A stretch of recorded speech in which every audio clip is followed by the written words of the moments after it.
Hello, नमस्कार और आप सभी का स्वागत है मेरे इस चैनल में। तो आज हम उस सिलसिले को आगे बढ़ाते हैं जो डेटा प्रोटेक्शन कानून से जुड़ा है।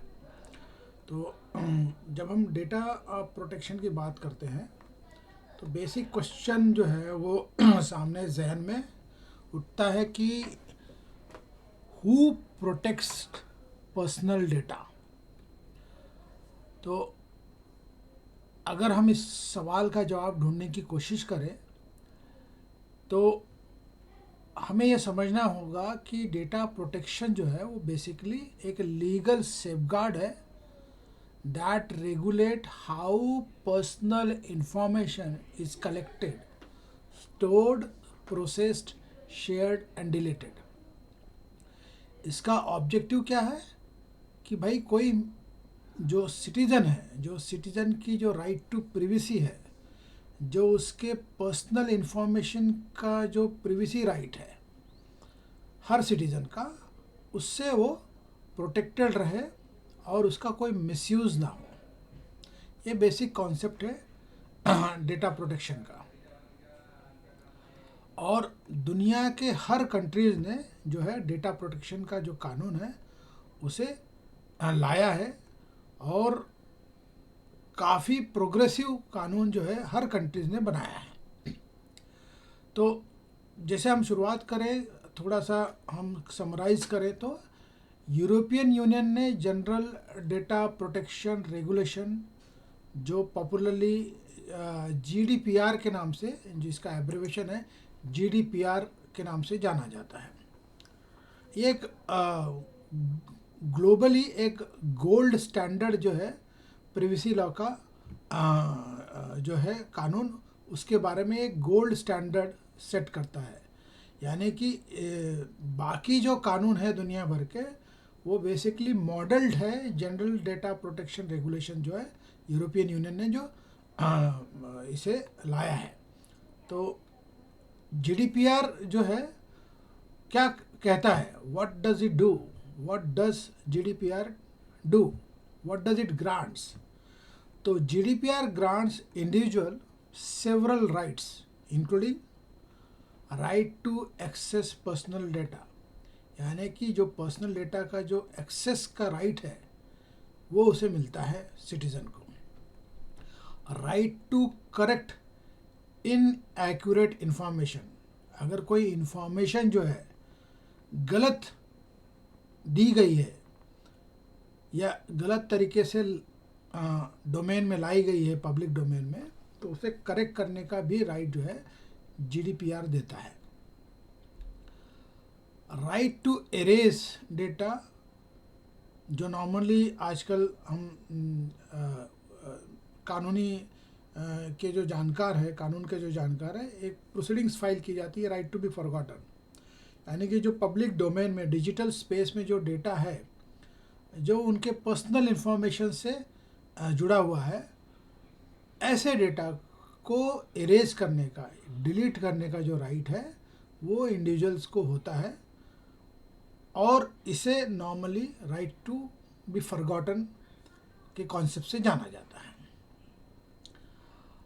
डेटा की पोर्टेबिलिटी का भी राइट है इंडिविजुअल्स को। डेटा के प्रोसेसिंग को लेकर ऑब्जेक्शंस भी नोटिफाई करने का राइट है। तो ये कुछ तरह के जो राइट्स हैं जीडीपीआर में, ये इसकी समरी है। अब जो भी एंटिटीज़ है, एंटरप्राइजेस जो है या कॉर्पोरेट एंटिटी या any organisation for that matter, अगर वो वायलेट करते हैं any of this regulation, GDPR के जितने भी रेगुलेशंस है, अगर उसका वायलेशन होता है तो उसका कॉन्सिक्वेंस जो है, इम्प्लीकेशन जो है, ह्यूज फाइनेंशियल पेनल्टीज जो है इम्पोज की जाती है और वो वसूली भी जाती है। तो ये रहा जीडीपीआर के बारे में जो थोड़ी बहुत समरी जानकारी है। जैसे जैसे टॉपिक आगे आगे हम बढ़ाएंगे तो वैसे वैसे डिटेल में भी जो भी बन सकेगा मुझसे मैं इसके बारे में बताऊंगा। अब ब्रेक्सिट के बाद 2018 में यूनाइटेड किंगडम ने यूके जीडीपीआर अडॉप्ट किया। यानी जो मैंने कहा ना कि ये जीडीपीआर जो है ये एक गोल्डन स्टैंडर्ड सेट करता है प्रिवेसी लॉ के बारे में, तो उसी लिहाज से 2018 में यूके ने इसे अडॉप्ट किया और इसे नाम दिया यूके जीडीपीआर, जो बेसिकली यूरोपियन स्टैंडर्ड जो है जीडीपीआर का उसका हूबहू मॉडल है। अब यूनाइटेड स्टेट्स का भी अपना प्रिवेसी लॉ है। उनका एक instead of having one comprehensive federal law, अलग अलग जो स्टेट्स हैं उन्होंने अलग अलग प्रिवेसी रेगुलेशंस इनैक्ट किए हैं। तो ऐसे एक इम्पॉर्टेंट जो प्रिवेसी रेगुलेशन है वो California consumer privacy act CCPA, ये मोस्ट इन्फ्लुएंशियल है। और this CCPA Act provides consumer the right to know what information companies collect and how it is used। यानी कि ये जो कानून है कैलिफोर्निया कंज्यूमर प्राइवेसी एक्ट जो है, ये कंज्यूमर को राइट देता है कि किस तरह की इंफॉर्मेशन कंपनियों ने कलेक्ट की है और इसका उपयोग किस तरह से हो रहा है, इसे रोज़मर्रा के उनके एंटरप्राइजिंग कॉर्पोरेट स्ट्रक्चर में किस तरह से इसका यूटिलिटी होता है, यूज़ होता है, उसके बारे में जो जानकारी है वो कंज्यूमर को मिलनी चाहिए, ये राइट इंश्योर करता है। उसी तरह चाइना का जो है personal information protection law PIPL, ये स्ट्रिक्ट ऑब्लिगेशन कंपनीज के ऊपर इम्पोज करता है जो पर्सनल इंफॉर्मेशन से जुड़े हैं, और ये सुनिश्चित करता है रेगुलेटरी एस्पेक्ट के हिसाब से क्रॉस बॉर्डर डेटा ट्रांसफ़र को लेकर। चाइना काफ़ी इसमें उसका एक थंब रूल है, वो किसी भी तरह का जो डिजिटल इंफॉर्मेशन है, डेटा है, वो क्रॉस बॉर्डर ट्रांसफ़र किस तरह से होगा, इसका पूरा जो संज्ञान है PIPL में रेगुलेटेड है। ब्राज़ील का भी जो है LGPD एक्ट, जो नॉर्मली यूरोपियन यूनियन का GDPR जो है उसका ही एक कंप्रिहेंसिव गाइडलाइन की तरह उन्होंने अडॉप्ट किया है। सिंगापुर का जो पर्सनल डेटा प्रोटेक्शन एक्ट और ऑस्ट्रेलिया का प्रिवेसी एक्ट, वो भी इसी मॉडल पे अमूमन बना है जिसमें पर्सनल इन्फॉर्मेशन को सेफगार्ड किया गया है। अब आते हैं हिंदुस्तान के नज़रिए से कंप्रिहेंसिव एक्ट के बारे में। हिंदुस्तान का जो एक्ट बना digital personal data protection act 2023 DPDP है, इसका जो जन्म हुआ वो KS Puttaswamy versus union of India, जो right to privacy was declared as a fundamental right under article 21 constitution का, जो जिसमें आधार वगैरह के जो सारे संज्ञान लिए गए, तो उसमें ये डिक्लेयर्ड हुआ कि जो इंडिविजुअल सिटीज़न का जो प्रिवेसी राइट है वो फंडामेंटल राइट है, और यही ये जजमेंट जो है ये एक्ट का जनक है। Digital personal data protection act 2023, commonly known as DPDP act. अब इंडिया का जो ये प्राइमरी डेटा प्रोटेक्शन लेजिस्लेशन है, इसका ऑब्जेक्टिव क्या है? इसका ऑब्जेक्टिव यह है कि the act seeks to protect personal data while enabling lawful processing for legitimate purpose. Act जो है वो अप्लाई करता है डिजिटल पर्सनल डेटा को, ये कवर करता है data collected online and data collected offline and that is subsequently digitise, यानी कि जो हम फिजिकल डेटा कलेक्ट करते हैं या ऑफलाइन डेटा कलेक्ट करते हैं और बाद में उससे हम डिजिटाइज करते हैं, उसे भी डेटा के अंदर डेफिनेशन के अंदर इंक्लूड किया है। This act also applies to entities located outside India if they process personal data connection with offering goods or services to individual in India। यानी कि कोई भी एंटरप्राइज अगर वो हिंदुस्तान के बाहर है और वो पर्सनल डेटा कलेक्ट करती है in return to offer some services और goods to an individuals in India, उनको भी ये कानून अप्लीकेबल होगा। कानून जो है कुछ इम्पोर्टेंट कॉन्सेप्ट्स को इंट्रोड्यूस करता है। The individual whose data is being processed is called a data principal. यानी कि जिसका जो डेटा प्रोसेस किया जाता है, जैसे कि अगर मेरा डेटा प्रोसेस करेंगे तो मैं डेटा प्रिंसिपल कहलाऊंगा। द ऑर्गेनाइजेशन और a person deciding how data will be processed is called data fiduciary. यानी कि जो मेरा data as a data principal कोई यूज़ करेगा और वो डिसाइड करेगा कि भाई उसे कैसे यूटिलाइज करना है, जो भी ऑर्गेनाइजेशन, उसे कहा जाएगा डेटा फिड्यूशरी। और under the act data principles enjoy several right. यानी कि मैं एज एन इंडिविजुअल जिसका डेटा लिया जा रहा है, प्रोसेस्ड किया जा रहा है, उसका जो राइट है वो बहुत ही प्राइमरी है और बहुत सारे राइट्स को एंजॉय करता है। और कौन से वो राइट्स हैं जो डेटा प्रिंसिपल एंजॉय करता है? This includes the right to obtain information regarding processing. यानी कि मेरा डेटा आप किस तरह से प्रोसेस्ड करोगे इसकी जानकारी मुझे देनी होगी। Right to correction and updating of personal information, जैसे जीडीपीआर वगैरह में भी है कि मेरा डेटा अगर गलत तरीके से है तो उसे करेक्ट और अपडेट करने का भी राइट मुझे है। Right to erase of personal data, जैसे राइट टू बी फॉरगॉटन जो है, कई सारे प्रोसीडिंग्स जो है, पिटिशंस वगैरह फाइल किए जाते हैं जहाँ पे राइट टू बी फॉरगॉटन के कॉन्सेप्ट के तहत रिलीफ मांगा जाता है रिट जुरिडिक्शन को इन्वोक करते हुए।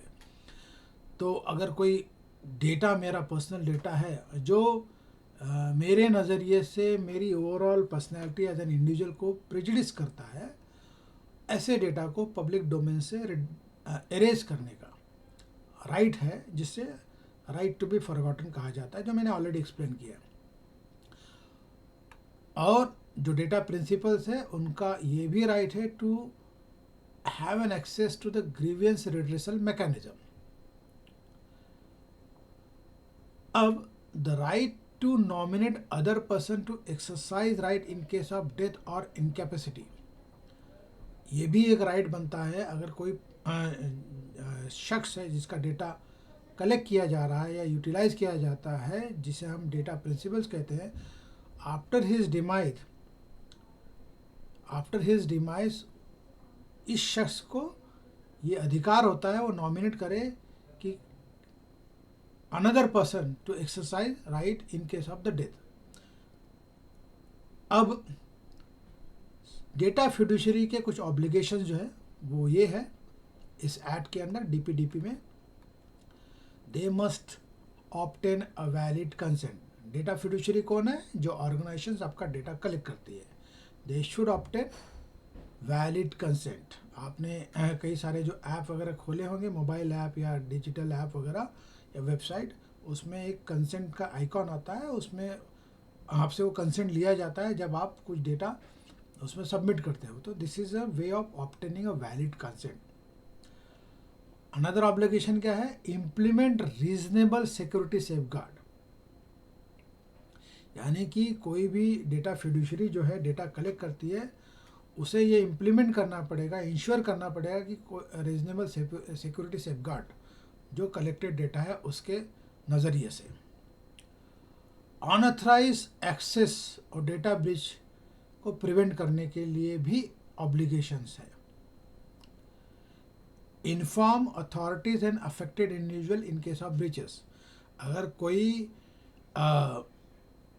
डेटा अगर गलत तरीके से यूज़ किया गया है या उसका ब्रीच होता है, तो जो अथॉरिटीज़ है, नोडल एजेंसीज है, एज वेल एज जो इंडिविजुअल है यानी कि डेटा प्रिंसिपल, उन दोनों को इसके बारे में जानकारी देना डेटा फिड्यूशरी का ऑब्लिगेशन है।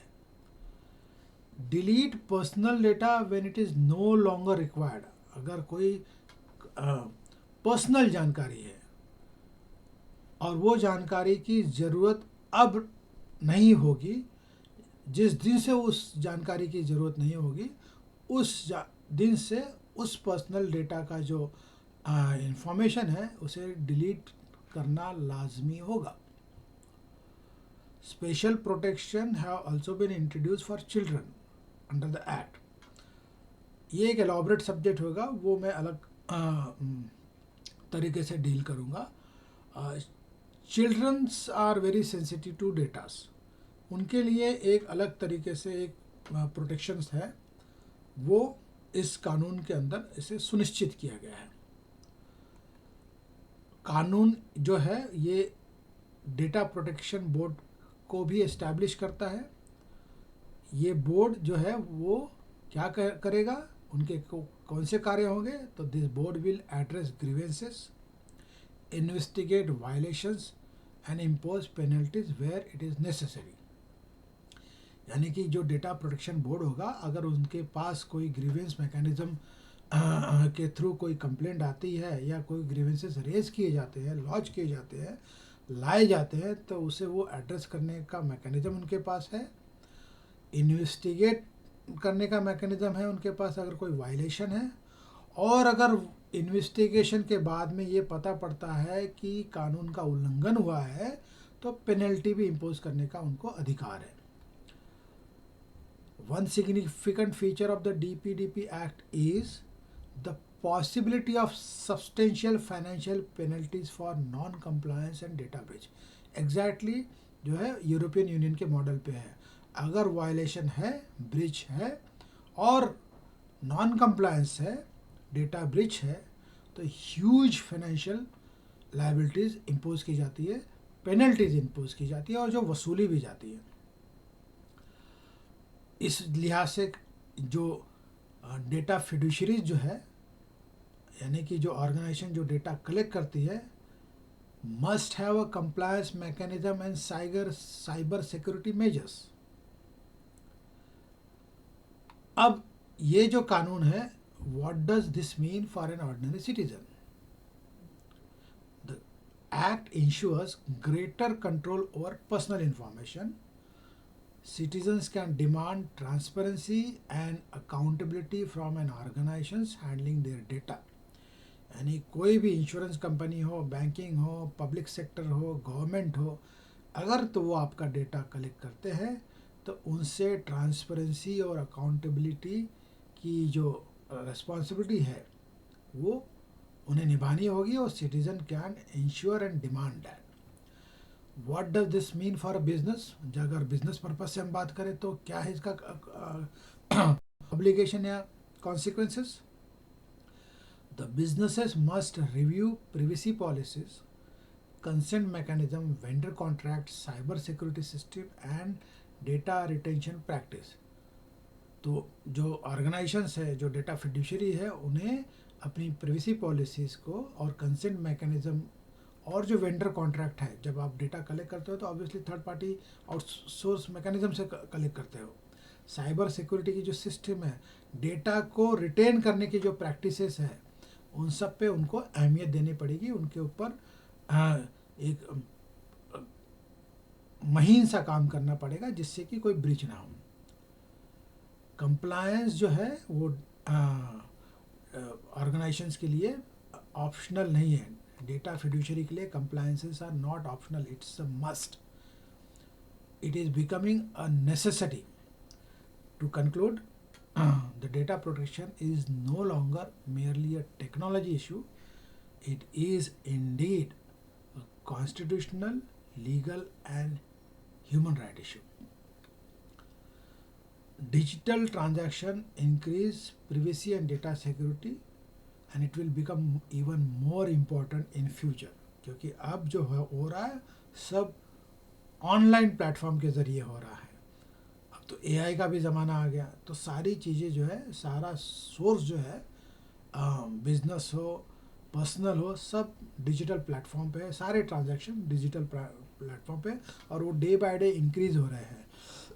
तो इस लिहाज से privacy and data security will be more important.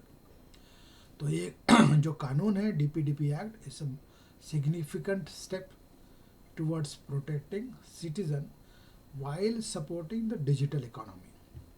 Thank you very much. और अगले एपिसोड में मैं इन्हीं मुद्दों को लेकर एलॉबरेटिव तरीके से टॉपिक वाइज जो आगे जैसे जैसे सब्जेक्ट को मैं एलॉबरेट करूँगा, मैं आपके सामने ऐसे ही वीडियो इन्फॉर्मेशन लेकर आते रहूँगा।